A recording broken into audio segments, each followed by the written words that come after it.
세계 1위였던 부동산 기업이 상장 폐지를 당했습니다. 바로 중국의 헝다 이야기입니다.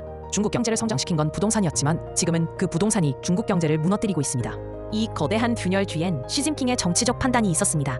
왜 이런 일이 벌어졌는지, 그리고 앞으로 우리에게 어떤 영향을 줄지도 함께 살펴보겠습니다.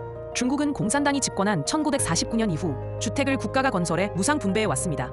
직장 사택과 비슷한 구조였고 공짜로 살 수 있었지만 주택 품질은 낮았고 공급도 늘 부족했습니다. 중국 경제가 개방된 후 1998년 장점인 정부는 주택을 개인이 사고 팔 수 있는 시장제로 전환합니다. 이때부터 부동산은 단순한 거주 공간이 아니라 중국 경제 성장을 이끄는 엔진이 됩니다. 지방정부는 국유 토지의 사용권을 팔아 재정을 충당했고 개발 수요가 순식간에 폭발했습니다. 내 집을 원하던 중산층의 수요, 은행 대출 확대, 정부의 장려 정책까지 더해지며 중국 전역의 아파트 공사판이 벌어졌습니다. 이런 흐름에서 헝다가 등장합니다. 창업자 시자인은 저렴한 가격으로 대도시 중산층을 공략했고 은행 대출로 토지를 확보해 건설과 동시에 분양을 시작하는 모델을 만들었습니다. 하지만 2년 계약금은 공사에 쓰이기보다는 대부분 다음 프로젝트에 투입됐습니다. 헝다는 이렇게 하나의 프로젝트에서 받은 돈으로 동시에 여러 개의 PF를 새로 시작했고 그 PF에서 받은 자금으로 또 다른 프로젝트를 벌이는 연쇄적인 레버리지 구조를 만들었습니다.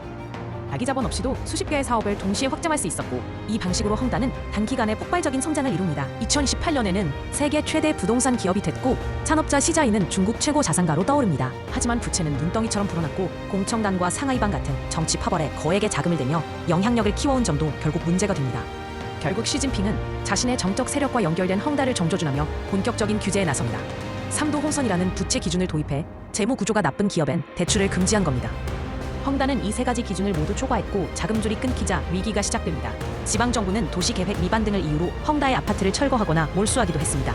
문제는 헝다 하나로 끝나지 않았습니다. 비슷한 구조로 운영되던 수많은 부동산 기업들이 줄줄이 자금난에 빠졌습니다. 200만 세대 규모의 아파트가 건설비 부족으로 정부 지원 없이는 준공이 어려운 상황에 놓였습니다.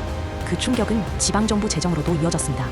전체 수입의 상당 부분을 차지하던 토지 매각이 끊기자 지방정부는 기재에 허덕이며 더 이상 사업을 이어가기 어려운 상황에 몰립니다.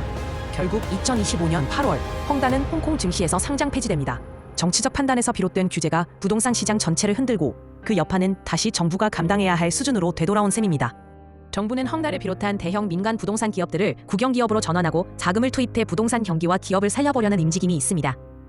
현재 중국은 디플레이션 국면에 있습니다. 그래서 금리 인하나 유동성 공급 같은 수단도 부담 없이 활용할 수 있는 상황입니다. 하지만 위안화가 시중에 많이 풀리면 위안화 가치가 떨어지고 원화도 연동되어 얍세 압력을 받을 수 있습니다. 중국 경제 성장을 이끌던 부동산이 정부 규제에 무너지며 결국 중국 경제를 스스로 흔들고 있습니다. 한국에도 영향을 미치는 부분이 있는 만큼 앞으로의 흐름을 주의 깊게 지켜볼 필요가 있습니다. 시청해주셔서 감사합니다. 내일도 새로운 시각의 소식 전해드리겠습니다.